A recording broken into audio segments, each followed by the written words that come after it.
သာသနာတော်နှစ်2552ခုနှစ်ကောဇာတက္ကရာ1380ပြည့်နှစ်တကူလာဇန်8ရက်နေ့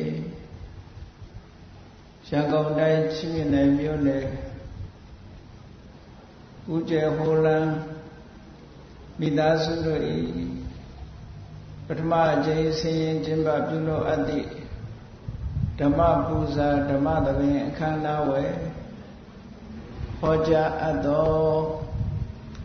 ဥပုသ်ဆောင်ခြင်းအဓိပ္ပာယ်တရားဒေသနာတော်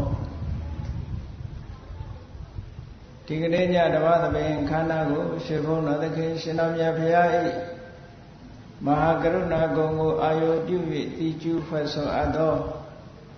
ဝန္ဒနာပဏာမအာတိတဂါထာကိုရွတ်ဆိုပူဇော်ခြင်းဖြင့်စတင်ကြရအောင်ယောကပကောတိဟိပိယပမေယံကာလံကရွန်တောတိတုကရာနိခေရံကတောလောကဟိတယနာထောနမောမဟာကာရုဏိကသတတ္တယောနာထောဝိနိယမြာစွာတတ္တဝါဤချမ်းသာစီးပွားလိုလားတောင်းတဂုဏ်ပေါင်းခါသဖြင့်နာထမြညာခြင်းရှင်တော်မြတ်ဖရာသည်ကပ္ပကောတိဟိပိဂရေကဘာအရေးအတွက်သင်္ချာတို့ဖြင့်တော်လဲအဘယ်မယံရည်အတွက်တိုင်းတာဖော်ပြခြင်းကမစွမ်းနိုင်ပါသောကာလလေးအသင်ချေသိမ့်နေကဘာရှိကြသောကာလပတ်လုံးလောကဣဒယတတ္တလောကဤအကျိုးစီးပွားအလို့ကအတိဒုက္ခရဏိယောသာတဲ့ချေလက်အင်္ဂါမေတ္တာကြီးမှသမိတာနှင့်တထာဇနီဆွန်ញင်းကြီးဟုကျက်တိထဘွယ်90အစုအလုံးခဲရင်တော်မူတို့ကိုကရွန်တော်ဖျားဖြစ်ရန်ဤတန်ကျုပ်ကိုအာထုတော်မူရသည်ဖြစ်၍ခေရန်လက်ချင်းမျက်လုံးအသက်ဆုံးတရဲ့နှလုံးစိတ်ဝံကိုရောဤပင်မခြင်းတို့ကတောဘဝတဏ္ဍချိန်ခံများစွာရောက်တော်မူကြရရှာလေပြီ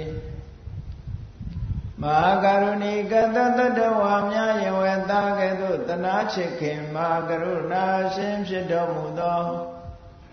တတနာတတဝိနည်းများစွာတတ္တဝါဤချမ်းသာစီးပွားလိုလားတောင်းတဂုဏ်ပေါင်းခါသဖြင့်နာထမြညာထိုရှင်တော်မြတ်ဖရာအားနမောယုတိပြောင်းပြောင်းမှန်ကိုလျော်၍ကရောယုကျိုးရှိခိုးခြင်းသည်အထုဘဝတုစင်စစ်မသွေဖြစ်ပါစေတည်း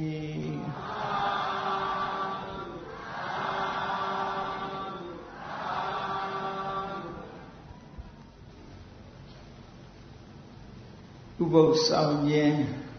အဓိပ္ပာယ်ဘုရားဘာသာမှာဘာသာရေးကိစ္စတစ်ခုဖြစ်တဲ့ဥပုသ်ဆောင်ခြင်းဆိုတာဘာသာရေးကျင့်စဉ်တစ်ခုအနေနဲ့ဘုရားဘာသာဝင်သူတော်စင်တွေတိုင်းအားလုံးဥပုသ်နေ့ရောက်လာပြီဆိုရင်ဥပုသ်ဆောင်ကြတယ်ဥပုသ်ဆောင်တယ်ဆိုတာဘာလို့ထားလဲလို့အလေးအနက်ဘုရားမြတ်စွာဟောကြားတော်မူခဲ့တဲ့သုတ္တန်တွေကနေထုတ်နှုတ်ပြီးတော့ဘုရားမြတ်စွာရဲ့မူရင်းရွယ်ချက်ဖြစ်တဲ့ဥပုသ်ဆောင်သုံးခြင်းရဲ့အဓိပ္ပာယ်ကြကြနနသိထားဖို့လိုအပ်တယ်မိယောဖလာမိဘတွေကဥပုသ်ဆောင်လို့လိုက်ပြီးစောင့်ရကနေပြီးတော့ဥပုသ်ဆောင်တယ်လို့ဒီလိုသိနေကြတော့လည်းပဲဥပုသ်ဆောင်သုံးခြင်းရဲ့ရည်ရွယ်ချက်ဥပုသ်ဆိုတဲ့စကားလုံးရဲ့အဓိပ္ပာယ်ကစပြီးတော့အလေးနဲ့ထားသိဖို့လိုတယ်။ဘာဖြစ်လို့လဲဆိုလို့ရှိရင်ဥပုသ်ဆောင်တယ်ဆိုတဲ့နေရာမှာဗုဒ္ဓဘာသာတည်းမကဘူးတခြားဘာသာတွေကလည်းဥပုသ်ဆောင်တယ်ဆိုတာမရှိဘူးလား။ရှိတယ်။အဲ့တော့သူတို့ဥပုသ်နဲ့ကိုယ်ဥပုသ်နဲ့တချို့ကတော့မသိရင်တူတူပဲလို့ထင်နေတတ်တယ်။အနှစ်သာရပိုင်းမှာဥပုသ်ဆောင်ခြင်းရဲ့အနှစ်သာရပိုင်းကိုကြည့်ရမယ်။တခါတရံကျတော့အတန်တူတော့လဲအဆံမတူဘူးဆိုတာအနှစ်သာရပိုင်းဟာကွာခြားမှုတွေအများကြီးရှိတတ်တယ် တခြားဘာသာဝင်တွေမှာလည်းဥပုသ်ဆောင်နေသူတို့မှလည်းသူတို့ရည်ရွယ်ချက်တွေနဲ့ဥပုသ်ဆောင်သုံးတယ်ဆိုတာရှိမယ်ပေါ့ဘုရားဘာသာဝင်သူတော်စင်တွေကိုတော့ဥပုသ်ဆောင်သုံးဖို့ဆိုပြီးတော့ရှေးအစဉ်လာရပြောရမယ်ဆိုလို့ရှိရင်လာဇန်းရှိရဲ့လာစုပ်ရှိရဲ့လာပြီလာွယ်လို့တလမှာ၄သတင်းဆိုပြီးတော့ဥပုသ်ဆောင်နေရှိကြတယ်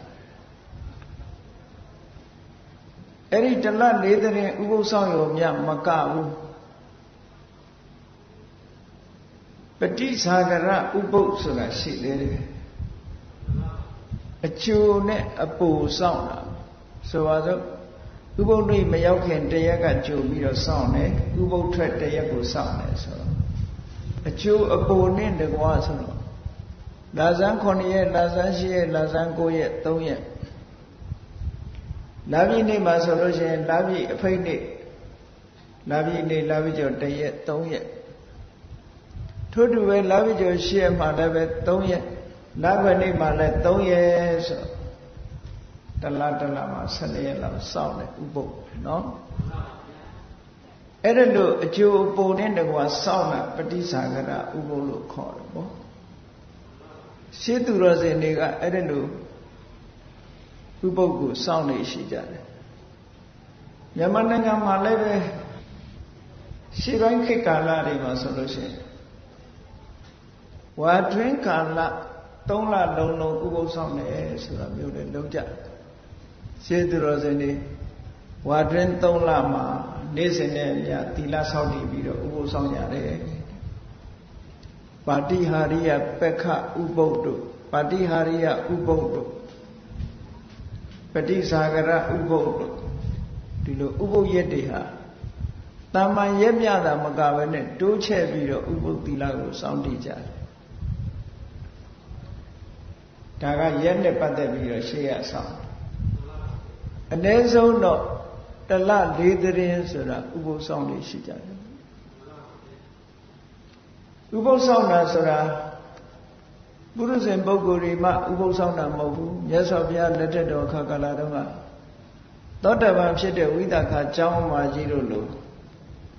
သောတပန်ပုဂ္ဂိုလ်တွေကလည်းပဲဥပုသ်ဆောင်ဥပုသ်ကိစ္စကိုမျက်မျက်နှိုးနှိုးထားပြီးသတင်းနေ့ဆိုရင်ဥပုသ်ဆောင်နေရှိကြတယ်နော်ကဲဒါဖြင့်ကောင်းပြီဥပုသ်ဆိုတာဘာကိုပြောတာလဲလို့ဥပုသ်ဆိုတဲ့စကားလုံးကမြန်မာစကားစစ်မဟုတ်ဘူးပါဠိစကားဥပောသထဆိုတဲ့စကားလုံးကလာဥပောသထဆိုတာပုတ်ခွဲလိုက်တော့ဥပနဲ့ဝတ္တထဥပဆိုတာကျင့်စဉ်တရားနဲ့ပြည့်စုံပြီးတော့ဝတ္တထကျင့်သုံးနေထိုင်ခြင်းလို့ဒီလိုအဓိပ္ပာယ်ရဆိုပါစို့8ပါးသီလဆောက်တည်ပြီးတော့နေတယ်ဆိုတာကျင့်စဉ်တစ်ခုအဓိဋ္ဌာန်ပြီးတော့နေတာပဲဒီဥပုသ်ဆောင်တဲ့အတွင်းမှာဒီအင်္ဂါ8ပါးနဲ့အင်္ဂါ8ပါးထဲမှာပါတဲ့အချက်လက်တွေကိုရှောင်ကျင်မယ်မလွန်ကျူးအောင်ထိမ့်သိမ်းစောင့်ရှောက်မယ်ဆိုတဲ့မုံမြတ်တဲ့စိတ်ထားနဲ့ဒီလိုစောင့်သုံးတာကိုချင်းသီလနဲ့ကျင့်သုံးနေထိုင်ခြင်းလို့ဒီလိုအဓိပ္ပာယ်ရတယ်နော်ဒါကဥပောသထဆိုတဲ့စကားလုံးကနေပြီးတော့မြန်မာမှုပြုလိုက်တဲ့အခါကျတော့ဥပုသ်ဆိုတဲ့စကားလုံးကိုမှန်အောင်ရေးရမယ်ဆိုလို့အခရာဥပါးစောက်တစ်ချောင်းငယ်နဲ့တကလေးနောက်ကတတ်ပြီးတော့ရေးရဥပုသ်ဒါဥပုသ်ဆောင်တယ်ဥပုသ်ဆိုတာကိုချင်းတရားတွေနဲ့နေတာကိုချင်းတရားတွေကိုချင်းသီလတွေကိုဥပုသ်စောင့်တယ်ဆိုတာအဲ့ဒီကိုချင်းသီလတွေကိုထိမ့်သိမ်းတာမကြိုးမပေါက်မပြောက်မကြားရအောင်ထိမ့်သိမ်းစောင့်ရှောက်တာလို့ဒီလိုအဓိပ္ပာယ်ရတယ်အဲ့တော့နေကလေးကမနေခင်ကလေးက8ပါးသီလကိုခံယူစောင့်တည်လိုက်ကြတယ်စောင့်တည်တယ်ဆိုတာဒီအတိုင်းလိုက်နာမယ်လို့စိတ်ကိုဒုံဒုံချပြီးတော့သတ်မှတ်တာပေါ့နော်ဒီကနေ့ဒီရက်မှာဆိုလို့ရှိရင်ဟောဒီအင်္ဂါ8ပါးအတိုင်းဟောဒီစည်းကမ်းချက်အတိုင်းငါလိုက်နာမယ်လို့ကိုယ့်ကိုယ်ကိုစည်းကမ်းချပြီးတော့ ကိုယ်နှုတ်နှလုံးသုံးပါးချုပ်တီးပြီးတော့စောင့်စည်းတဲ့သဘောအဓိကအပြင်ကာယကံနဲ့ဝစီကံနှစ်ခုထိမ့်သိမ်းစောင့်ရှောက်တဲ့သဘောဘာဖြစ်လို့ဒီလိုလုပ်ရတော့လို့ဆိုတော့ကာယကံမှုကျွလွန်မှုဝစီကံကျွလွန်မှုဆိုတာကတာမန်အားဖြင့်နေလိုက်လို့ရှိရင်လွယ်လွယ်ကူကူနဲ့ကျွလွန်မိတတ်ကြတယ်အဲ့ဒီလွယ်လွယ်ကူကူနဲ့ကျွလွန်မိတတ်တာတွေကိုမကျွလွန်ရအောင်လို့ဆိုပြီးတော့ထိမ့်သိမ်းစောင့်ရှောက်မှုတစ်ခုစီကံချပြီးတော့ထိမ့်သိမ်းစောင့်ရှောက်ပြီးတော့နေတာမျိုးဒီလိုဆိုတော့ဥပုသ်ဆောင်သုံးခြင်းရဲ့ရည်ရွယ်ချက်ကတော့လောဘတွေရောကြဖို့ဒေါသတွေရောကြဖို့မောဟတွေရောကြဆိုလိုတာကအကုသိုလ်တွေရောလဲသွားပြီးတော့ကုသိုလ်ဘက်ကတိုးပွားအောင်အကျင့်တရားတစ်ခုဒီနေ့ဒီရဲ့အချိန်ကပ်တတ်ပြီးတော့ဆောင်သုံးကြအဲ့ဒီဆောင်သုံးတဲ့ဥပုသ်ရဲ့အကျိုးကလည်းပဲအမတန်မှကြီးမားတယ်မှန်မှန်ကန်ကန်ဆောင်သုံးလို့ရှိရင်ရရှိတဲ့အကျိုးကအမတန်မှကြီးမားတယ်တခြားဘာသာတွေမှာလည်းသူတို့နီးသူတို့ဟန်တဲ့ဥပုသ်ဆိုတာစောင့်ကြတယ်ဒါနဲ့ပတ်သက်ပြီးတော့ဘုန်းကြီးတို့ဥပုသ်လို့ဆိုလိုက်တာနဲ့တူတူပဲလို့ဒီလိုတော့မအောင်မေ့နဲ့အဲ့တော့ဗုဒ္ဓဘာသာဝင်သူတော်စင်တွေဟာအဓိပ္ပာယ်ရှိရှိဥပုသ်ဆောင်မယ်ဆိုရင်ဘယ်လိုဆောင်ရမလဲအဓိပ္ပာယ်ရှိသောဥပုသ်ဆောင်နည်းမြတ်စွာဘုရားကဝိသခအကြောင်းမှကြီးဒီနေ့ကျတော့ကျောင်းလာပြီးတော့ဥပုသ်ဆောင်ဥပုသ်ဆောင်တဲ့နေ့ဝိသခမြတ်စွာဘုရားကမေးတယ်ဒီကနေ့ဘာလုပ်တာလဲလို့မေးတော့အရှင်ဘုရားတဲ့ဒီနေ့ဥပုသ်နေ့မို့တပြီးတော့ဥပုသ်ဆောင်ပါတယ်ကျောင်းလာတဲ့အခါမှာရှောက်ဥပုသ်နေ့မို့ဥပုသ်ဆောင်ပါတယ်လို့ဆိုတော့မြတ်စွာဘုရားကဥပုသ်၃မျိုးရှိတဲ့အကြောင်းရှင်းပြတယ်အဲ့ဒီနေရာမှာအသင်္တရံချင်းကွဲပြားခြားနာသွားပြီဆိုတာကိုသတိထားဖို့နော်ဥပုသ်ဆောင်ဆိုပေမဲ့လို့နာမည်အားဖြင့်ဥပုသ်ဆောင်တယ်လို့ဆိုပေမဲ့လို့အနိတ္တရဘိုင်းကွာခြားသွားလို့ရှိရင်အကျိုးပေးခြင်းဟာလည်းကွာခြားသွားနိုင်တယ်ဒါကြောင့်မို့လို့မှန်ကန်တဲ့နိလန်းနဲ့အဓိပ္ပာယ်ရှိရှိဥပုသ်ဆောင်တတ်ဖို့ပိုအရေးကြီးမြန်မာလူမျိုးတွေဘုရားဘာသာဝင်တွေဟာဥပုသ်နေ့ဥပုသ်ဆောင်ရတယ်ဥပုသ်ဆောင်တယ်ဆိုတာလူတိုင်းလည်းကြားဘူးတယ်ဆောင်လည်းဆောင်ကြသို့တော့ဥပုသ်ဆောင်ခြင်းရဲ့အနှစ်သာရအဓိပ္ပာယ်ရှိရှိသိဖို့မတန်မှအရေးကြီးပါတယ်။ဘာဖြစ်လို့လဲဥပုသ်ဆောင်တာဘာသာရေးလုပ်ငန်းတစ်ခုလို့ဖြစ်ပြီးတော့အဲ့တော့မြတ်စွာဘုရားကဝိသခာကိုဥပုသ်၃မျိုးအကြောင်းရှင်းပြတယ်နံပါတ်1ဥပုသ်ကနွားချောင်းသားရဲ့စိတ်ထားနဲ့နှိုင်းရှင်ပြီးတော့ပြောရတဲ့ဥပုသ်ဆောင်နည်းတဲ့အဲ့ဒါကတစ်ခုအဲ့ဒါကိုပါဠိလိုဂောပါလကုပောဒထဂောပါလကဥပောဒထဂောပါလကဆိုတာနွားချောင်းသားဥပောဒထဆိုတာဥပုသ်နွားချောင်းသားဥပုသ်ဆိုတာနွားချောင်းသားတွေစောင့်တဲ့ဥပုသ်ကိုပြောတာမဟုတ်ဘူးနွားချောင်းသားရဲ့စိတ်နဲ့စိတ်ထားနဲ့နှိုင်းရှင်ပြီးတော့ပြောရတဲ့ဥပုသ်မျိုးလို့ဒီလိုဆိုလို့လေအဲ့တော့ဥပုသ်တွေဟာဥပုသ်ဆောင်ပြီဆိုလို့ရှိရင်မှန်ကန်တဲ့စိတ်ထားရှိဖို့ကျင့်သုံးတဲ့အခါမှာဤစနစ်ကြားနာဖို့အမတန်မှအရေးကြီးတယ်ဆိုတော့ထင်ရှားတယ်ဥပုသ်ဆောင်တယ်လို့ဆိုပြီးတော့မှန်ကန်တဲ့ရည်ရွယ်ချက်တွေမပြည့်ဘူးအတိပ္ပယ်မရှိဘူးဆိုလို့ရှိရင်ထိုဥပုသ်ဆောင်ခြင်းရဲ့အကျိုးဟာများစွာရမှာမဟုတ်ဘူးဒါကြောင့်ဝိသခာကိုမြတ်စွာဘုရားရှင်းပြတဲ့နံပါတ်1ဥပုသ်ကနွားချောင်းသားရဲ့စိတ်ထားနဲ့နှိုင်းရှင်ပြီးတော့စောင့်နှိုင်းရှင်ရမယ့်ဥပုသ်မျိုးတဲ့ဥပုသ်ဆောင်ခြင်းမျိုးကတစ်ခုနောက်တစ်ခုကနိဂန္ဓုပောဒထလို့ခေါ်တယ်နိဂန္ဓဆိုတာဗုဒ္ဓလက်ထက်တော်ခါကာလတုန်းကဘာသာရေးတစ်ခုပေါ့ဒီကနေ့အိန္ဒိယခေတ်မှာဂျိန်းဘာသာဝင်လို့ခေါ်တယ်ဂျိန်းဘာသာလို့ခေါ်တယ်ဘုရားမြတ်စွာလက်ထက်တော်ကတော့ဂျိန်းလို့မခေါ်ဘူးနိဂန္ဓလို့ခေါ်တယ်အဲ့ဒီနိဂန္ဓ ယဟန်တွေကလမ်းညွှန်မှုပြုပြီးတော့စောင့်တဲ့နိခန္ဓာတွေရဲ့တရားဓမ္မတွေစောင့်တဲ့ဥပုပ်မျိုးတဲ့အဲ့ဒီဥပုပ်ကိုမြတ်စွာဘုရားထည့်ပြီးတော့ဟောတာရှိဒါနဲ့တတိထားစရာဒီကနေ့ခေတ်မှာလည်းပဲအခြားဘာသာတွေမှာလည်းဥပုပ်တွေရှိကြတယ်နောက်တစ်ခုကအရိယုပောဒထမြင့်မြတ်တဲ့ပုဂ္ဂိုလ်တွေစောင့်သုံးတဲ့ဥပုပ်တဲ့ဟောဒီဥပုပ်ကဒါအဓိပ္ပာယ်ရှိတဲ့ဥပုပ်ဖြစ်ရမယ်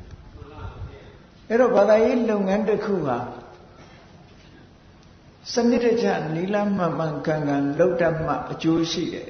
ဘယ်ညာပဲဖြစ်ဖြစ်ဒါကမှန်ကန်တဲ့နီလနဲ့ကြိုးစားအထောက်မှအရာရာမှာအောင်မြင်တယ်အကျိုးရှိတယ်ဆိုတာလားသို့မဟုတ်လို့ရှိရင်ရည်မှန်းချက်အတိုင်းဖြစ်ချင်မှဖြစ်ကောင်းပြီနွားချုံသားစိတ်ထားနဲ့နှိုင်းရှင်ပြီးတော့ပြောရတဲ့ဥပုသ်ဆောင်နည်းဆိုတာဘယ်လိုဟာတော့ဘုရားဘာသာဝင်ပဲဖြစ်ဖြစ်ဘာဘာသာဝင်ပဲဖြစ်ဖြစ်အထူးအဖြင့်ဘုရားဘာသာဝင်တွေသတင်းနေ့အခါကာလမှာရှစ်ပါးသီလစောင့်တည်ပြီးတော့ကျောင်းကံဖျားသွားပြီးတော့ဥပုသ်ဆောင်ကြတယ်အဲ့ဒီလိုဥပုသ်ဆောင်တဲ့အခါမှာမဆောင်ငင်ကြတဲ့ကဘာတွေလုပ်တာတချို့ဥပုသ်တွေရဲ့စိတ်ထားကိုပြောပြလာမဆောင်ငင်ကဘာလုပ်တော့ဆိုဥပုသ်ဆောင်တယ်ဆိုရင်နေ့12နာရီရနေပြီးတော့နောက်တရက်မနေ့အာယုမတက်ခင်မစားရဘူးဆိုတဲ့အတိကလေးဝင်မနေဘူးလားဝိကာလဘောဇနာမစားရဘူးဆိုတာလေးသိနေတော့ဘာကြောက်တုံဆိုရင်ထမင်းဆာမှာကြောက်တယ်အဲ့တော့ထမင်းဆာမှာကြောက်တဲ့အခါကျတော့ဥပုသ်ဆောင်သွားမယ်ဆိုလို့ရှိရင်ဖွဲရာရာတွေချက်ပြုတ်ကောင်းတို့ရာရာတွေချက်ပြုတ်ပြီးတော့ထမင်းမစားအောင်ဆိုပြီးတော့ပို့ပြီးတော့စားဖို့ကြိုတင်ပြီးတော့ပြင်ဆင်တယ်မလုပ်ဘူးလားအဲ့ဒါမျိုးပြင်ဆင်တယ်အဲ့ဒီလိုကြိုတင်ပြင်ဆင်ပြီးကောင်းတို့ရာရာတွေစားနောက်တစ်ရက်အတွက်တွေးသေးတယ်ဒီနေ့တော့ကြက်သားဟင်းနဲ့စားတယ်နောက်ရက်ကျတော့ဝက်သားဟင်းနဲ့စားမယ်ဟိုနောက်တစ်ရက်ကျတော့ဘာဟင်းချက်မယ်လဲဆိုပြီးတော့အစားအသောက်ကိုစိတ်ကူးပြီးတော့စောင့်တဲ့ဥပုသ်မျိုးတွေလည်းရှိတာပဲဒါမြတ်စွာဘုရားကဒီကနေ့ဘာဟင်းနဲ့စားတယ်နေ့ပြင်ကဘာဟင်းစားမယ်တပတ်ခါဘာဟင်းစားမယ်အစားအသောက်တွေကိုစီမံပြီးစိတ်ကူးပြီးတော့စောင့်တဲ့ဥပုသ်မျိုးတွေတဲ့အဲ့ဒီဥပုသ်မျိုးတွေကအကျိုးသိပ်ပြီးတော့မရှိဘူးတဲ့နွားကြောင်းသားတွေစိတ်သဘောထားနဲ့သွားတူနေတယ်အစားအသောက်ပေါ်မျောလင့်ပြီးတော့စားเสียတောက်เสียတွေမျောတွေးပြီးတော့စောင့်နေတဲ့ဥပုသ်မှာဘာဥပုသ်တော့ဘာကိုမျောတွေးတာတော့ဆိုလို့ရှိရင်စားเสียတောက်เสียမျောတွေးခြင်းသည်အဘိဓါဆိုတာစားเสียအာယုံပေါ်မှာရှေးရှုတွေးနေတဲ့လောဘစိတ်တွေဖြစ်နေတယ်ဒါပြောတာနော်ဒီနေ့ဒီဟင်းစားပြီးတော့ဥပုသ်ဆောင်နေနောက်ရဲကြတော့ဟိုဟင်းစားမယ်ဟိုအစားစားမယ်နဲ့အစားအစာတွေပေါ်မှာစိတ်အများကြီးရောက်ပြီးတော့စောင့်တဲ့ဥပုသ်တဲ့ဥပမာမဲ့နွားကြောင်းသားတွေဟာနွားကိုကြောင်းပြီးတော့တနေ့ကုန်တဲ့အခါနွားတွေမောင်းပြီးတော့ခြံတဲ့ထက်နွားပိုင်ရှင်ကိုပြန်အပ်ပြီးတော့သူတို့ဘာတွေစိတ်ကူးတော့ဆိုရင်ဒီကနေ့ဒီနွားအုပ်ကိုဒီစချက်မှကျွေးပြီးတော့ဒီနေရာမှာရေတိုက်တယ်လက်ပြင်ကကြတော့တို့စချက်ပြောင်းရမယ်ဒီစချက်မဟုတ်တော့ဘူးနောက်ထပ်စချက်တနေရာပြောင်းပြီးတော့ဘယ်နေရာမှာရေတိုက်မယ်ဆိုတဲ့စီမံချက်တွေမချကြဘူးလားနွားကြောင်းသားတွေဟာဒီကနေ့ဒီနေရာမှာနွားကြောင်းတယ်လက်ပြင်ကဟိုနေရာမှာကြောင်းမယ်ဆိုတဲ့စိတ်ကူးနဲ့နေတယ်လို့ပဲဥပုသ်တယ်ဟာလည်းပဲဒီကနေ့ဒီဟင်းနဲ့စားတယ်လက်ပြင်ကကြတော့ဟိုဟင်းချက်မယ်ဟိုအစားအစာစားမယ်ဆိုပြီးတော့စားရေးတောက်တာကိုလုံးပန်းပြီးတော့စားရေးတောက်တာကိုသာတွေးတောပြီးတော့စောင့်တဲ့ဥပုသ်မျိုးဟာနွားကြောင်းသားစိတ်သဘောထားနဲ့တူးနေသည့်အတွက်ကြောင့်မြတ်စွာဘုရားကအဲ့ဒါကိုဂောပါလကုပောဒထာတဲ့နွားကြောင်းသားရဲ့စိတ်နဲ့နှိုင်းရှင်ပြီးတော့ ပြောရမယ်ဥပုသ်ဆောင်ခြင်းမျိုးလို့ခေါ်တယ်အဲ့ဒီဥပုသ်ဆောင်ခြင်းမျိုးဟာလောဘနဲ့အချိန်များများကုန်တာမဟုတ်လောဘစိတ်တွေထိန်းနိုင်တာမဟုတ်သည့်အတွက်ကြောင့်မြတ်စွာဘုရားကနမဟဖလောတဲ့အကျိုးများများမရှိဘူးတဲ့နမဟာနိတံတော့များစွာသောအာနိသင်တွေရမှာမဟုတ်ဘူးလို့ဒီလိုပြောတယ်အဲ့တော့မမှန်ကန်ဘူးပေါ့အဲ့ဒီစိတ်ဓာတ်မျိုးလေဥပုသ်မဆောင်နိုင်ဘူးပေါ့နောက်တစ်ခုနိခန္ဓာတွေစောင့်တာတော့ဒါကတော့ဘုရားဘာသာနဲ့မဆိုင်ဘူးနိခန္ဓာဆိုတဲ့ပုဂ္ဂိုလ်တွေကဥပုသ်နေ့မှာဆိုရင်သူတို့တရားဓမ္မတွေကိုပြောတယ်တဲ့ဘာပြောတော့ဆိုစောင့်တည်ခိုင်းတယ်သူတို့ယူခိုင်းတဲ့သီလကဘာတော့ဆိုလို့ရှိရင်အရှိအယမျက်နှာမှာယူဇနာတရားရဲ့ဟိုဘက်ကတတ္တဝါတွေမတတ်ဘူးလို့အဓိဋ္ဌာန်လိုက်တောင်ဘက်ကလည်းပဲယူဇနာတရားရဲ့ဟိုဘက်ကတတ္တဝါတွေမတတ်ဘူးအနောက်ဘက်ကလည်းယူဇနာတရားရဲ့ဟိုဘက်ကတတ္တဝါတွေမတတ်ဘူးမြောက်ဘက်ကလည်းပဲယူဇနာတရားရဲ့ဟိုဘက်ကတတ္တဝါတွေမတတ်ဘူးယူဇနာတရားဆိုတာတယူဇနာတွေမဲ့10မိုင်12မိုင်ရှိနေယူဇနာတရားဆိုအလွန်ဝေးတာမဟုတ်လားအဲ့တော့ဒီအတွင်းကတတ္တဝါတွေကိုတော့တတ်မယ်ဆိုတဲ့အဓိပ္ပာယ်ရနေတယ်ဟုတ်ကဲ့သူဥပုပ်ကစောင်းပုံဆောင်နည်းကနေမြေနဲ့ကန့်တတ်ပြီးတော့စောင့်တာသူကယူဇနာတရားအပြင်ဘက်ကတက်ရှိတတ္တဝါတွေကိုမဆောင်ဘူးပါဏာတိပါဒထိမ့်သိမ်းဆောင်ရှောက်မယ်ပေါ့အရှိဘက်ကယူဇနာတရားဟိုဘက်တောင်ဘက်ကယူဇနာတရားဟိုဘက်အနောက်ဘက်ကယူဇနာတရားဟိုဘက်မြောက်ဘက်ကယူဇနာတရားရဲ့ဟိုဘက်မှာရှိတဲ့တတ္တဝါတွေကိုမတတ်ပါဘူးလို့ဟောပါဏာတိပါဒဝေရမဏိသူတို့ဘောမှာတပ်ဖြတ်ညှင်းဆဲမှုမလုပ်ပါဘူးရှောင်ကျင်မှမယ်လို့ဆိုတဲ့ဥပုပ်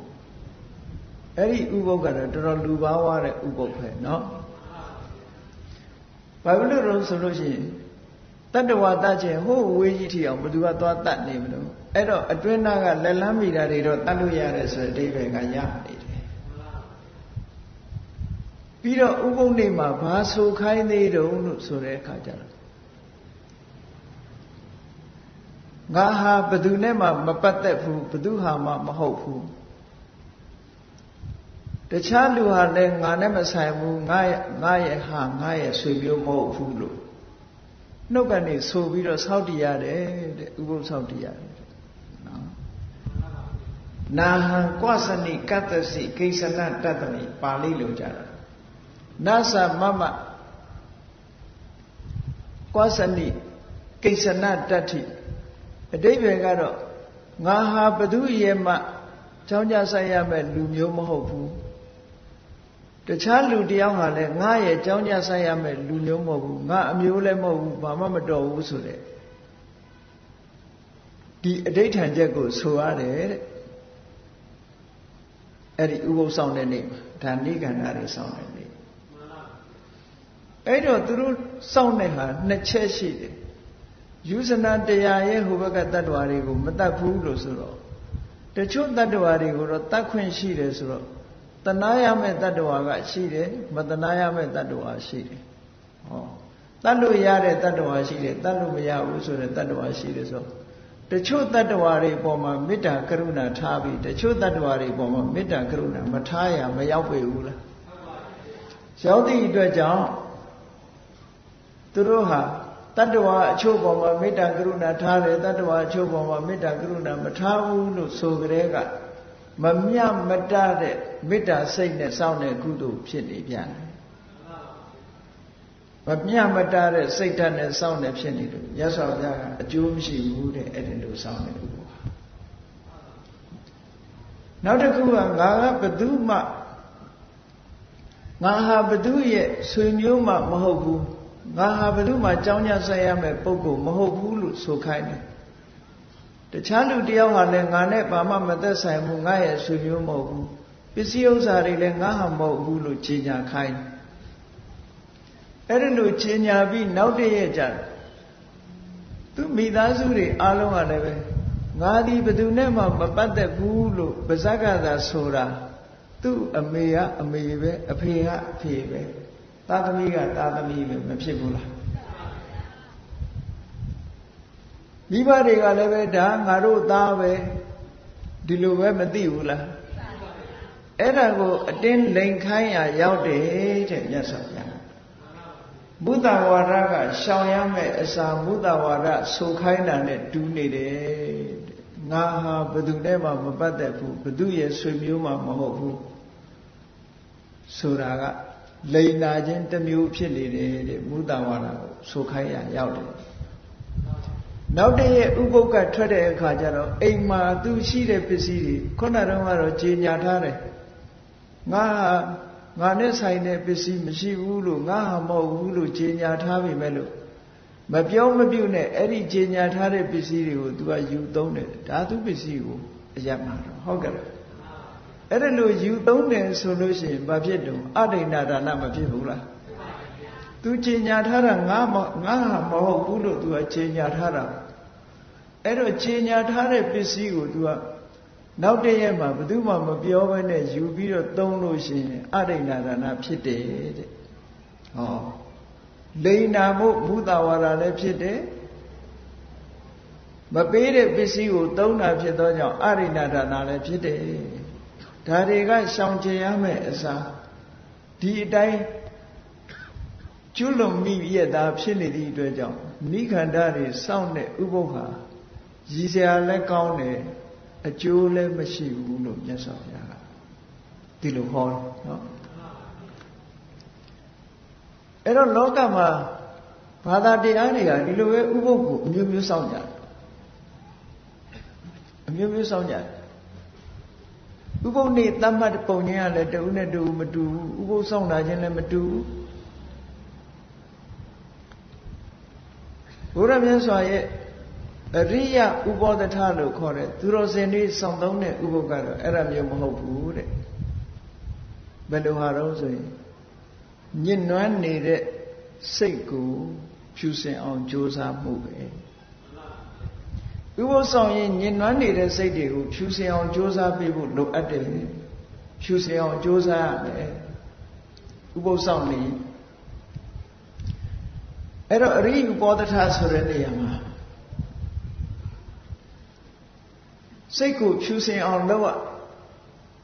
စိတ်ကိုဖြူစင်အောင်လုပ်ရ7ပါးသီလဆောက်တည်လိုက်တယ်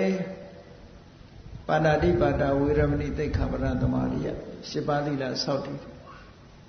အဲ့ဒီမှာဥပုပ်တေကဘယ်လိုနှလုံးသွင်းရမလဲလို့ဆိုလို့ရှိရင်ပါဏာတိပါဒဝေရမဏိသိက္ခာပဒသမာဓိယပဲသူ့အသက်ကိုတတ်ချင်းမှရှောင်ကျင်ပါတယ်ဆိုတဲ့နေရာမှာသူနှလုံးသွင်းရမှာကဘာလို့ဆိုရင်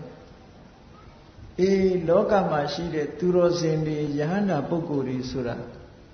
သူတစ်ပါးအသက်ကိုတတ်ချင်းမှလုံးဝရှောင်ကြတယ်ရှောင်ယုံနေမကဘူးတတ္တဝါတွေကိုရိုက်ပုတ်ညှင်းဆဲကြောင်းဖြစ်တဲ့ဒုဒ္ဓဆတဲ့လက်နဲ့တောင်မထားဘူးပါဏာတိပါဒအမှုကိုရှက်ကြတယ်တဲ့တတ္တဝါတွေပေါ်မှာလည်းတနာတယ်ကရုဏာထားတယ်မေတ္တာထားတယ်ဟောယဟန္တာပုဂ္ဂိုလ်ရဲ့စိတ်ထားအဲ့လိုရှိတယ်နော်ဥပုပ်တေတယောက်ကလည်းပါဏာတိပါဒဝေရမဏိသိက္ခာပဒသမာဓိယမိလို့ဆောက်တည်လိုက်လို့ရှိရင်ယဟန္တာရဲ့ပုဂ္ဂိုလ်ရဲ့စိတ်ထားမျိုးထားတာပဲဒါတူတူပဲယဟန္တာပုဂ္ဂိုလ်တွေထားတဲ့စိတ်ဓာတ်မျိုးဒီကနေ့ငါထားရပြီလို့သူ့စိတ်ထဲမှာကျင့်တတ်မှုဝမ်းသာမှုကြည်နူးမှုတွေဖြစ်တယ်အဲ့ဒါလိုဖြစ်အောင်နှလုံးသွင်းရမယ်လို့ပြောတယ်နော်ဒါဘလောက်အထိပ္ပယ်ရှိတော့သူတော်စင်တွေဟာသူများတဲ့ကိုမတတ်ဘူးဒီကနေ့ငါသူတော်စင်တွေလှုပ်တဲ့အတိုင်းငါလိုက်ပြီးတော့ကျင့်သုံးမယ်သူများတဲ့ကိုမတတ်ဘူးဟောဒီလိုတစ်ခုစီတစ်ခုစီအဒိဏဒါနဝေရမဏိသိက္ခာပဒသမာဓိယမိသူတော်ဘာမပေးတဲ့ပစ္စည်းကိုပိုင်ရှင်မပေးတဲ့ပစ္စည်းကိုဤအမျိုးမျိုးနဲ့ရယူခြင်းဆိုတာငါမလုပ်ဘူးရှောင်ကျင်တယ်လောကမှာရှိတဲ့ယဟန္တာလို့ခေါ်တဲ့သူတော်စင်ပုဂ္ဂိုလ်သူပုဂ္ဂိုလ်မြတ်တွေဟာလည်းပဲသူများပစ္စည်းကိုဘယ်တော့မှယူလို့မရှိကြဘူးတဲ့အဲ့ဒီပုဂ္ဂိုလ်တွေရဲ့အကျင့်တရားကိုဒီကနေ့ငါလိုက်နာပြီးတော့ကျင့်သုံးရတယ်လို့ဟောစိတ်ထဲမှာအာတက်တရောဖြစ်လာကြည်နူးလာတယ်ဝမ်းသာလာသူ သူတော်ကောင်းရဲ့အကျင့်ကိုအတူယူပြီးတော့ကျင့်သုံးရတယ်ဆိုတော့ဒီအကျင့်ကြောင့်သူတော်ကောင်းဖြစ်တာဆိုတော့ကိုယ်တိုင်လည်းပဲဒီအကျင့်ကိုထာဝရမကျင့်နိုင်တော့မှပဲဒီကနေ့တည်းရဲ့ကျင့်လိုက်ရတယ်ဆိုတာယဟန္တာရဲ့ကျင့်တဲ့အဆင့်မျိုးကိုတို့တွေကျင့်ရပြီလို့ဆိုဝမ်းသာစရာမကောင်းဘူးလားအဲ့ဒီလိုစိတ်ဓာတ်မျိုးနဲ့တွေးပြီးတော့ဥပုသ်ဆောင်အောင်လေထို့တူပဲအဗျမ္မစရိယဝေရမဏိသိက္ခာပရံသမာဓိယယဟန္တာပုဂ္ဂိုလ်တွေဟာမမြတ်သောမေထုံအကျင့်ဆိုတာကိုရသက်ပံရှောင်ကျင်ကြတယ်ထိုယဟန္တာပုဂ္ဂိုလ်တွေရှောင်ကျင်တယ်လို့ငါကလည်းပဲဒီကနေ့ဒီရက်မှာရှောင်ကျင်လိုက်ရပေသည်ဟောစိတ်ထဲမှာဝမ်းသာတဲ့စိတ်နဲ့ယဟန္တာပုဂ္ဂိုလ်တွေကိုအတုလိုက်ပြီးတော့ကျင့်သုံးတယ်တစ်ခုချင်းတစ်ခုချင်းသိက္ခာပုဒ်တွေမုဒ္ဒဝါဒဝေရမဏိသိက္ခာပရံသမာဓိယာမိယဟန္တာပုဂ္ဂိုလ်တွေဟာဘယ်တော့မှလိမ်ပြောလေးမရှိဘူးမုဒ္ဒဝါဒကရှောင်ကျင်ကြတယ်ဒီကနေ့ငါလည်းပဲမုဒ္ဒဝါဒကရှောင်ကျင်ရပေပြီယဟန္တာပုဂ္ဂိုလ်တွေကိုအတူယူပြီးတော့ကျင့်သုံးရတယ်လို့စိတ်ထဲမှာအာရဝန္တာဖြစ်ရစိတ်ထဲမှာကြည်နူးထို့တူပဲသူရမေရယမေဇပမာဒဌာနဝေရမဏိသိက္ခာပရံသမာဓိယာမိဆိုပြီးတော့ဆောက်တည်လိုက်ယန္နာအရှင်မြတ်များသည်ဘယ်တော့မှမူရည်စေဝါသုံးဆွဲတာမျိုးမရှိဘူးတဲ့ငါလည်းပဲဒီကနေ့ယန္နာပုဂ္ဂိုလ်တွေကျင့်တဲ့အကျင့်မျိုးကိုလိုက်နာပြီးတော့ကျင့်သုံးရပြီလို့စိတ်ထဲမှာဝမ်းသာကြည်နူးဟောယန္တာလေးဆိုအမတန်မြင့်မြတ်တဲ့ပုဂ္ဂိုလ်တွေရဲ့အကျင့်မျိုးကိုလိုက်ပြီးတော့ကျင့်ရတယ်ဆိုလည်းတဲ့အဆင့်တန်းမှမဟုတ်ပဲနဲ့ဟုတ်ကဲ့ကိုကျင့်တရားအားဖြင့်ကိုယ့်ကိုမြင့်တင်ပြီးတော့အဲ့ဒီလိုစောင့်သုံးရမယ်တဲ့ဒီဥပုသ်ဆောင်တဲ့အခါနောက်တစ်ခါဝိကာလဘောဇနာဝေရမဏိသိက္ခာပရံသမာဓိယာမိဆိုလိုက်တဲ့အခါယဟန္တာအရှင်မြတ်များဟာနတ်နဲ့တစ်ချိန်သာဖုံးမေးသုံးဆောင်တော်မူကြတယ်မွန်းလွဲတဲ့အချိန်မှလည်းမဖုံးမေးဘူးညနေစာလည်းမချင်းဖုံးမေးဘူးညစာလည်းမဖုံးမေးဘူးနတ်နဲ့ပိုင်းတစ်ချိန်သာဖုံးမေးတော်မူကြတယ်ငါလည်းပဲဒီကနေ့ယဟန္တာပုဂ္ဂိုလ်တွေရဲ့အကျင့်ကိုလိုက်ပြီးတော့ကျင့်သုံးရတယ်စိတ်ထဲမှာဝမ်းသာအဲ့တော့ဘုရားဘာသာကညနေမစားဘူးလို့ဆိုတာတက်တဲ့အငတ်ခန္ဓာမဟုတ်ဘူးနော်တက်တဲ့အငတ်ခန္ဓာမဟုတ်ဘူးတကယ်သူတော်စင်ပုဂ္ဂိုလ်တွေဟာညစာကိုရှောင်ကြတယ်ဘာဖြစ်လို့ညစာကိုရှောင်တယ်လဲလို့ဆိုလို့ရှိရင်အဓိပ္ပာယ်ကညစာစားခြင်းအပြင်လူတွေမှာအစာဝလာတဲ့အခါမှာအိတ်ချင်ထိုင်ပိုင်မှုတွေပို့ပြီးတော့မများဘူးလားများတယ်တန်ဖိုးရှိတဲ့ညအခါမှာဖိုင်လေးလေးနဲ့အိတ်ဖို့ပဲကြိုးစားတော့မှာပေါ့သူတော်စင်သူတော်မြတ်များကညအခါဟာသိတန်ဖိုးရှိတယ်လို့ယူဆကြတယ်ဒါကြောင့်မို့လို့အိတ်အနေနဲ့အောင်လဲညစာကိုမစားပဲနဲ့နံနဲ့စာပဲစားတယ်နောက်တစ်ခုကညစာစားမယ်ညစာစားမယ်ညနေစာစားမယ်ဆိုလို့ရှိရင်ဝေယဝိဇ္ဇတွေရောမလုပ်ရဘူးလားချက်ရမယ်ပြုတ်ရမယ်ဓမင်းပွဲပြင်ရမယ်ဆင်ရမယ်ဆိုတဲ့ဝေယဝိဇ္ဇမချက်ပါဘူးဆိုင်သွားမယ်ဆိုလည်းသွားရသေးတာပဲဟုတ်ကဲ့လားစားပြီးပြီဆိုတာနဲ့ဗိုက်လေးသွားပြီလေဗိုက်လေးသွားရင်အိတ်ဖို့ပဲစဉ်းစားတော့မှာပဲတန်ဖိုးရှိပြီးတော့တိတ်ဆိတ်ငြိမ်သက်တဲ့ညချမ်းလေးကိုအချိန်ဖြုံးပစ်ဖို့ပဲရှိတယ်တဲ့ကာမဂုဏ်အာယုစိတ်တွေလောဘတွေနဲ့အိတ်လိုက်ကြပြီသူတော်စင်သူတော်မြတ်တွေကတော့အဲ့လိုမဟုတ်ဘူးသူတို့ပြောတာနတ္တဝသုပိတုံဟောတိရတ္တိနက္ခတ္တမာလိနိညအခါမှာဆိုတာကောင်းကင်ကိုမော့ကြည့်လိုက်လို့ရှိရင်အမတန်မှကြည်နူးစရာကောင်းတယ်ကောင်းကင်မှာလတို့လက်ခတ်တို့ကျေတရားတွေရှိမနေဘူးလားနေ့အခါမှာကြည့်မယ်ဆိုလို့ရှိရင်နေကြီးကလွဲလို့တခြားမမြင်ရဘူးညမှာကျတော့အလွန်လှပတဲ့လက်ခတ်တွေဟိုနားကဝင်းဝင်းလက်လက်ဒီနားကဝင်းဝင်းလက်လက်နဲ့အလွန်လှတဲ့ညအခါကိုလူတွေကအိပ်ပြီးတော့ဖြတ်ကျော်ပလိုက်ကြတယ်မေ့ထားလိုက်ကြတယ်ညရဲ့အလှကိုလူတွေမသိကြဘူးတဲ့နော်အများစုကလူတွေမသိကြဘူးဒါကြောင့်မို့လို့သူတော်စင်သူတော်မြတ်တွေကည Nata wa tupito hoti rati nekata malini Nyasura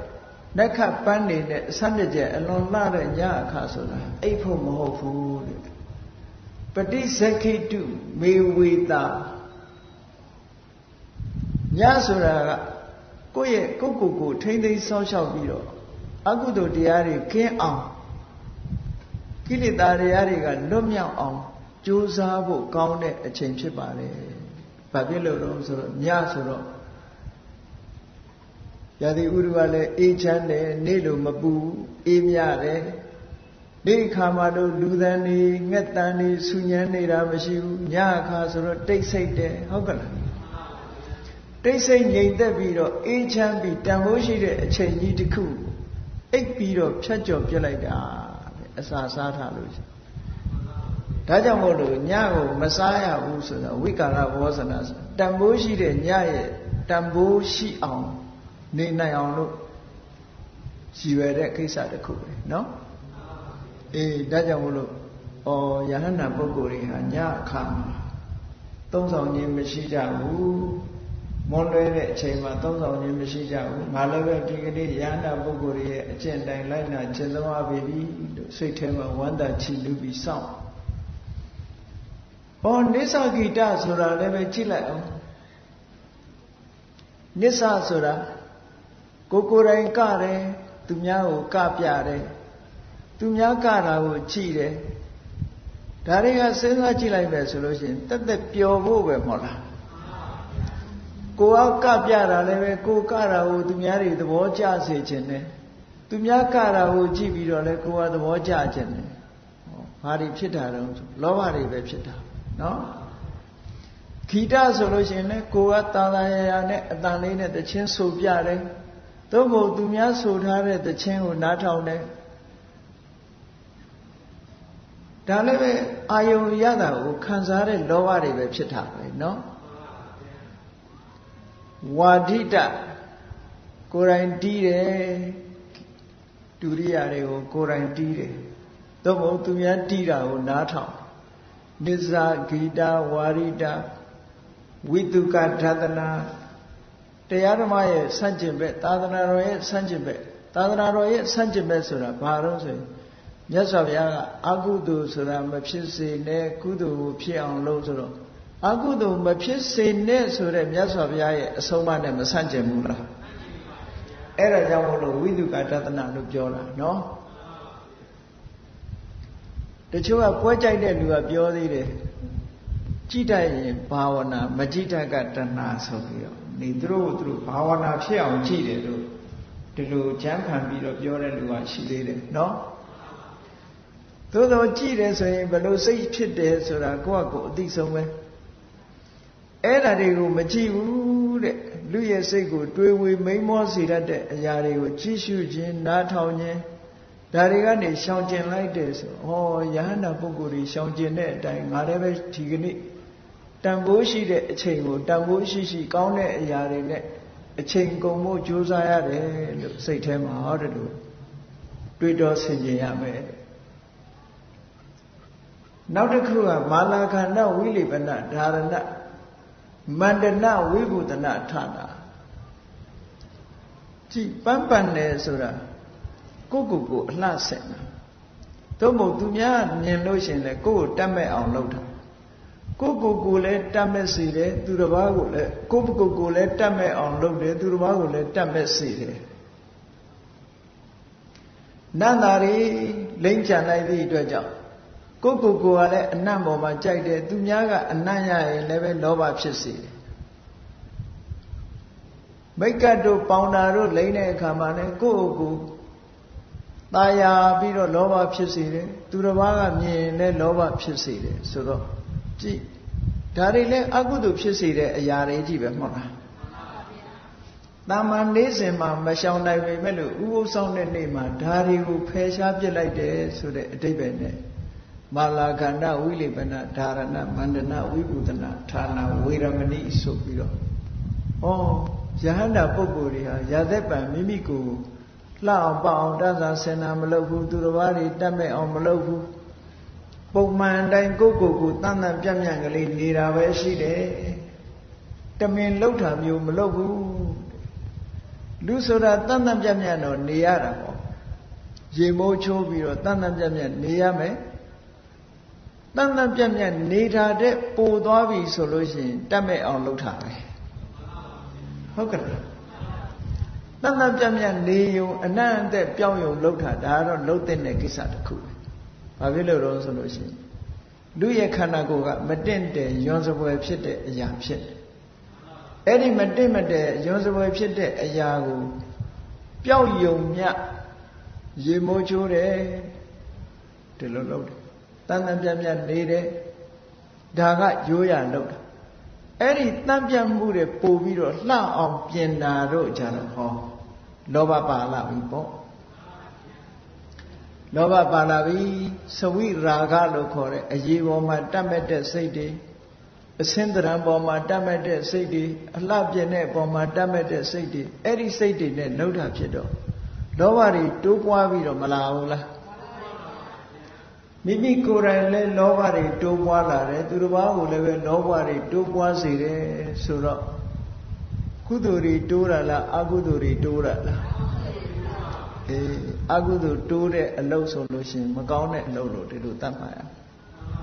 ဒါကြောင့်မို့ဥပုသ်ဆောင်တဲ့နေ့မှာအဲ့ဒီလိုမဖြစ်ရအောင်လို့ထိမ့်သိမ်းဆောက်ရှောက်တယ်ယဟန္တာပုဂ္ဂိုလ်တွေဟာအခုကဲ့သို့ကိုယ့်ကိုအလှပြင်းပြင်းဆိုတာမျိုးတွေကိုလုပ်တော်မူကြဘူးငါလည်းပဲဒီကနေ့ယဟန္တာပုဂ္ဂိုလ်တွေလို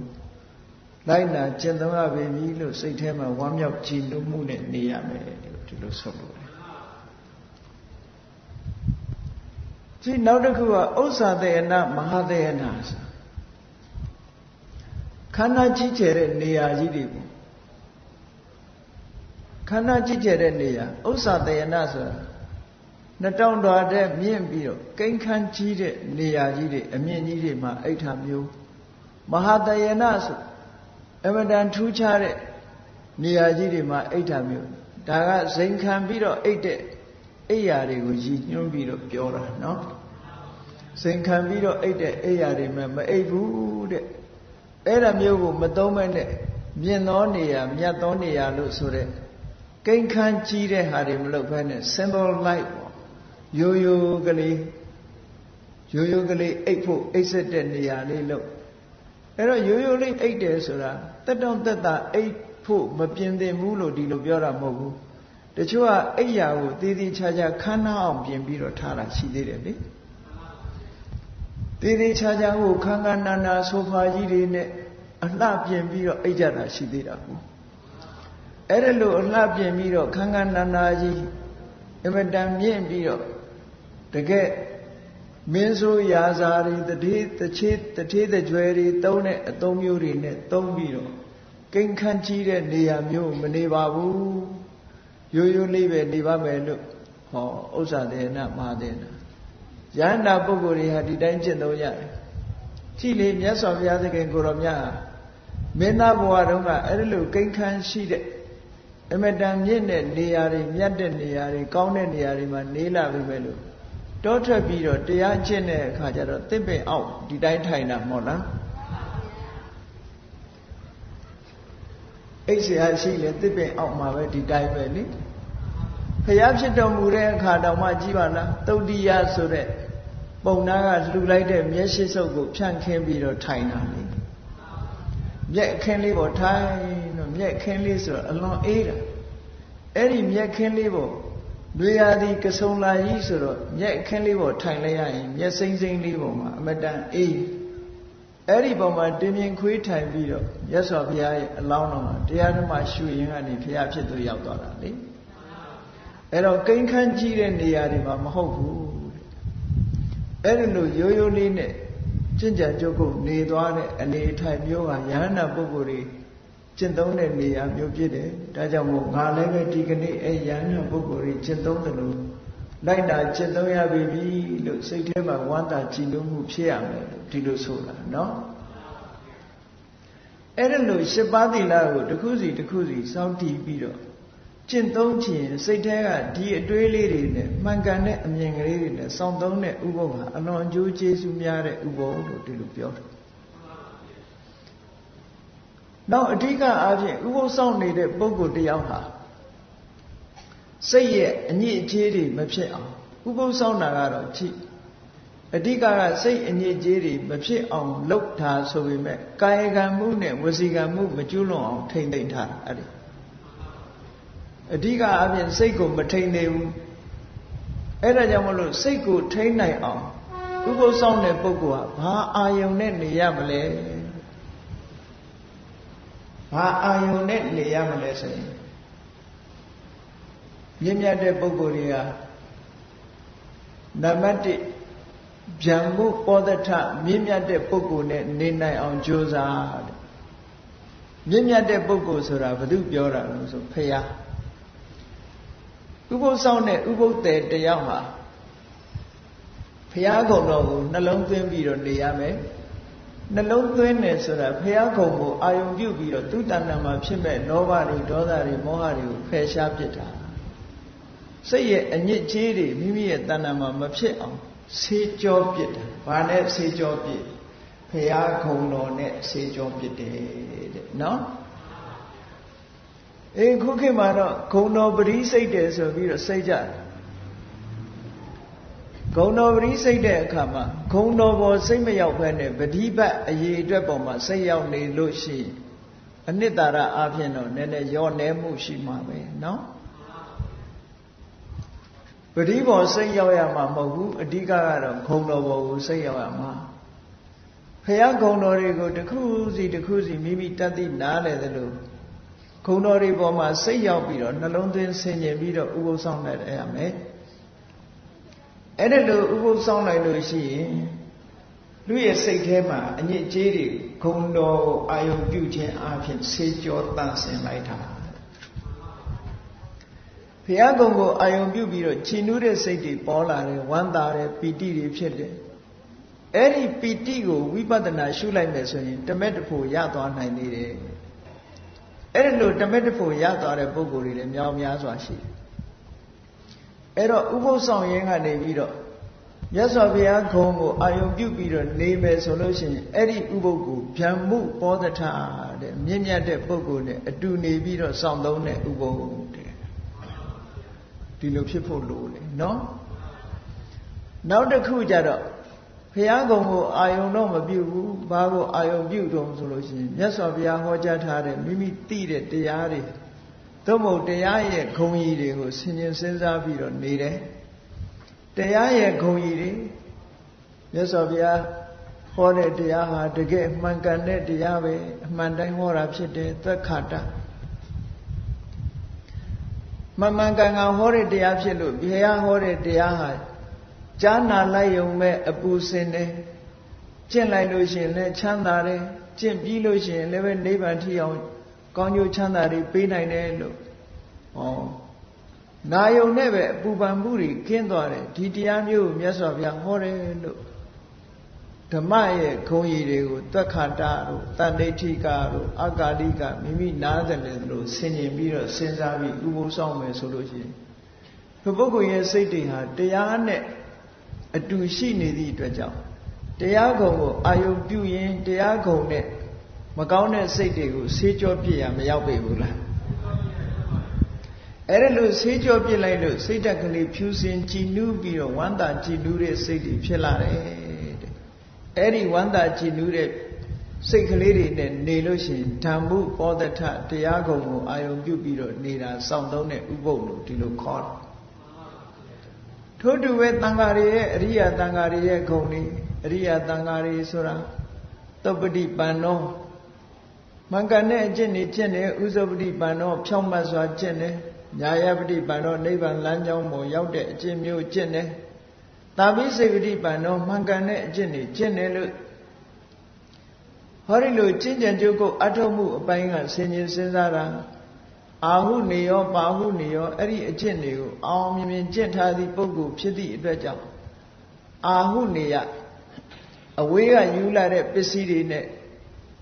ပူဇော်ထိုက်တဲ့ပုဂ္ဂိုလ်တွေပါဟုနေရအိမ်မှာဧည့်သည်တွေဘာတွေလာရင်ကျွေးဖို့ဆိုပြီးတော့အစင်းနဲ့ထားတဲ့ပစ္စည်းဥစ္စာတွေနဲ့ကျွေးမွေးတဲ့ပုဂ္ဂိုလ်တွေလို့ဒီလို တန်ခါဂုံတွေကိုတစ်ခုစီအာယုံပြုတ်ပြီးတော့စောင့်ရှောက်မယ်ဆိုလို့ရှိရင်တန်ခုပောဒထလို့ခေါ်တယ်တန်ခါဂုံကိုအာယုံပြုတ်ပြီးတော့ကြည်နူးဝမ်းသာတဲ့စိတ်တွေနဲ့နေမယ်ထို့တူပဲကိုယ့်ရဲ့ကိုချင်းသီလတွေကိုဆင်ញင်တွေးတောပြီးစောင့်သုံးမယ်ဆိုရင်သီလနုတ္တိကိုယ့်ရဲ့သီလကုံကိုအာယုပြုပြီးတော့စောင့်သုံးတာလည်းပဲထို့တူပဲသီလကိုအာယုပြုပြီးတော့ကိုယ့်ရဲ့စိတ်အငြိကြေးတွေကိုဆေးကြောပစ်တယ်နောက်တစ်ခုကဒေဝတာနုတ္တိဆိုတာနတ်တွေကိုတတိယတာကိုပြောတာမဟုတ်ဘူးဒေဝတာနုတ္တိကနတ်တွေကိုနှိုင်းရှင်စရာပြုပြီးတော့ဆင်ញင်တာဘယ်လိုဆင်ញင်တော့ဆိုရင်ကောင်းရတုဂတိရောက်သွားကြတဲ့နတ်တွေဟာအခုငါမှာသရတရားရှိတယ်အဲ့ဒီသရတရားမျိုးရှိသည့်အတွက်ကြောင့်သူတို့နတ်ပြည်ရောက်ကြတာငါမှာလည်းပဲဒီသရတရားတွေအခုဖြစ်နေပါလားလို့ဒီလိုတွေးတာဟုတ်ကဲ့လားသီလရှိလို့နတ်ဘဝရောက်သွားကြတာငါမှာလည်းအဲ့ဒီသီလတွေအခုရှိတယ်တတ္တာသီလအကြမြင်ဘုဒ္ဓတာတွေရှိလို့နတ်ပြည်ရောက်သွားကြတယ်ငါမှလည်းပဲအဲ့ဒီအကြမြင်တွေရှိတယ်စွန့်ကြဲမှုတွေရှိသည့်အတွက်ကြောင့်နတ်ပြည်ကိုရောက်သွားကြတယ်ငါမှလည်းပဲစွန့်ကြဲမှုဆိုတဲ့ဂုဏ်တွေရှိတယ်အသိပညာရှိသည့်အတွက်ကြောင့်နတ်ပြည်ကိုရောက်သွားကြတယ်ငါမှလည်းပဲအဲ့ဒီအသိပညာတွေရှိတယ်လို့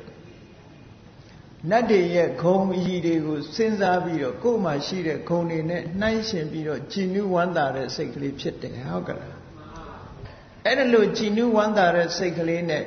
ကိုယ့်ရဲ့စိတ်ထဲမှာရှိတဲ့အညစ်အကြေးတွေကိုဆေးကြောပစ်တယ်တဲ့အဲ့ဒါဟာဒေဝတုပောဒထလို့ခေါ်တယ်အဲ့ဒါလို့ဥပုပ်ကိုစောင့်သုံးရမယ်လို့မြတ်စွာဘုရားကဟောကြားတယ်အဲ့ဒါလို့ဟောကြားပြီးတော့ဒီလိုစောင့်သုံးလိုက်တဲ့ဥပုပ်ရဲ့အကျိုးကျေးဇူးဟာဘလောက်များသလဲလို့ဆိုလို့ရှိရင်အမတန်မှအကျိုးကျေးဇူးများတယ်တဲ့ဘုရားကနားလည်အောင်ဘယ်လိုဟောတော့ဆိုကမ္ဘာလောကကြီးအတွင်းမှာရှိတဲ့ယရနာတွေနော်အဖိုးတန်ယရနာတွေကိုစုလိုက်အဲ့ဒီအဖိုးတန်ယရနာတွေရဲ့တန်ဖိုးနဲ့တစ်ချိန်တစ်ခါစောင့်လိုက်ရတဲ့အခုလိုမွန်မြတ်တဲ့စီးစနစ်ကြတဲ့ဥပုပ်အဓိပ္ပာယ်ရှိစောင့်လိုက်တဲ့ဥပုပ်ရဲ့တန်ဖိုးနဲ့နှိုင်းယှဉ်ကြည့်လိုက်မယ်ဆိုလို့ရှိရင်တဲ့ယရနာတွေရဲ့တန်ဖိုးဟာဥပုပ်တစ်ခါစောင့်ရတဲ့ကုသိုလ်တန်ဖိုးရဲ့16ပုံတစ်ပုံတော့မရှိဘူးလို့ပြောတာနော်။ဘာဖြစ်လို့ဒီလိုပြောရတော့လို့ဆိုလို့ရှိရင်ဥပုပ်တစ်ချိန်တစ်ခါစောင့်လိုက်လို့ရှိရင်လူစည်းစိမ်မပြောနဲ့နတ်စည်းစိမ်နတ်ချမ်းသာတွေကိုပေးနိုင်တယ်။ဟောနတ်ချမ်းသာတွေဆိုတာအဲ့ဒီယရနာတွေရဲ့တန်ဖိုးတွေကြီးတယ်ဟုတ်ကဲ့လား။ဥပုပ်ကလေးတစ်ခါစောင့်လိုက်တာနဲ့ဒီပုဂ္ဂိုလ်ဟာလူချမ်းသာတဲ့တာလွန်တဲ့နတ်ချမ်းသာလူချမ်းသာဆိုတာနတ်ချမ်းသာနဲ့နှိုင်းယှဉ်လိုက်လို့ရှိရင်ဘာမှမပြောပါတော့ဘူးချမ်းသာဒုက္ခလို့တော့မဆိုနိုင်တော့ဘူးဘာဖြစ်လို့တော့ဆိုတော့စဉ်းစားကြည့်လေလူပြေမှာအနှစ်90မှစတုမာရဲ့နတ်ပြေမှာတရက်ဖက်ရှိသေးတာတက်တန်းချင်းအပြင်လဲကွာတယ်စီးစိမ်ချမ်းသာခြင်းအပြင်လဲကွာတယ်လူပြေမှာအနှစ်တရာဆိုရင်တာဝရိန္ဒနတ်ပြေမှာတရက်ဖက်ရှိသေးတယ်နော်အဲ့ဒီရက်တွေနဲ့တွက်လိုက်တဲ့အနှစ်900ဟာစတုမာရဲ့နတ်ပြေရဲ့အသက်တန်းတစ်ခုပဲအဲ့ဒီရက်တွေနဲ့တွက်တဲ့အနှစ်1000ဟာတာဝရိန္ဒနတ်ပြေရဲ့အသက်ဆိုတော့နတ်သက်တွေကတဖြည်းဖြည်းတဆတိုးသွားတာနဲတဲ့အသက်တွေမဟုတ်ဘူးရှည်လျားတာချမ်းသာဒုက္ခကလည်းအလွန်တရာကြီးမားတယ်ဆိုတော့လူချမ်းသာနဲ့နတ်ချမ်းသာနှိုင်းယှဉ်ကြည့်လိုက်မယ်ဆိုရင်မနှိုင်းယှဉ်နိုင်လောက်အောင်နတ်ချမ်းသာကတာလွန်နေတယ်ပေါ့နော်လူဆိုလို့ရှိရင်အသက်50လောက်ဆိုမအိုဘူးလားဟိုမှာတရက်ပဲရှိသေးတယ်လေစီးစိမ်ချမ်းသာခံစားရတာချင်းကလည်းတအားกว่าတယ်တက်တိုင်းကလည်းတအားกว่าစတုမာရိနတ်ပြည်မှာတရက်ရှိပဲတာဝရိန္ဒနတ်ပြည်မှာနေဝက်ပဲရှိသေးတယ်ဟုတ်ကဲ့လားအဲ့လိုနတ်ပြည်တွေဟာတစ်ခုနဲ့တစ်ခုတာလွန်သွားလို့ဟောဒီဥပုသ်ဆောင်လို့ရှိရင်အခုပြောတဲ့နတ်ပြည်တွေအလုံးရောက်နိုင်တာဖြစ်သောကြောင့်ဥပုသ်ဆောင်ရခြင်းအကျိုးကျေးဇူးဟာအလွန်ကြီးမားတယ်လို့မြတ်စွာဘုရားကဟောတယ်ဒါတွေမကဘူးတရားမင်းကြီးကတခါပြောတယ်အေးလူလောကမှာရှိတဲ့ပုဂ္ဂိုလ်တွေ ဒါဆန်းရှိရဲ့လာဆိုရှိရဲ့လာပြီးလာွယ်မှာဥပုသ်ဆောင်ကြမယ်ဆိုလို့ရှိရင်အဲ့ဒီပုဂ္ဂိုလ်တွေကိုတရားမင်းကြီးကပြောတာသူလိုတရားဘဝရောက်ချင်လို့ရှိရင်တဲ့ဥပုသ်ဆောင်ကြပါလို့တရားမင်းကြီးကနတ်တပင်အစည်းအဝေးတစ်ခုမှာမိန့်ခွန်းပြောတဲ့အဲ့လိုမိန့်ခွန်းပြောတာကိုမြတ်စွာဘုရားကဘာပြောလို့ဆိုတရားမင်းပြောတဲ့စကားဟာမပြည့်စုံဘူးတဲ့ဟုတ်ကဲ့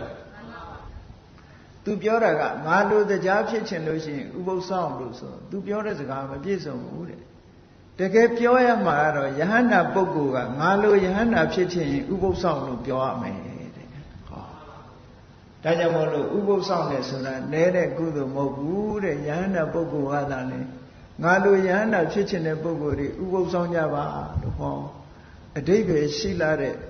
ဘုရားဘာသာတို့ရဲ့ကျင့်စဉ်တစ်ခုဟာပုံပြက်ပန်းပြက်မဖြစ်စေဘဲနဲ့အဓိပ္ပာယ်ရှိရှိဥပုသ်ကိုစောင့်သုံးနိုင်ဖို့အမြဲတမ်းအရေးကြီးပါတယ်ဥပုသ်လို့ပြောလိုက်တာနဲ့ဘာသာကြားတွေကလည်းသူတို့လည်းဥပုသ်ဒီလည်းဥပုသ်တူတူလို့တချို့ကထင်နေတတ်ကြတယ်ဟုတ်လား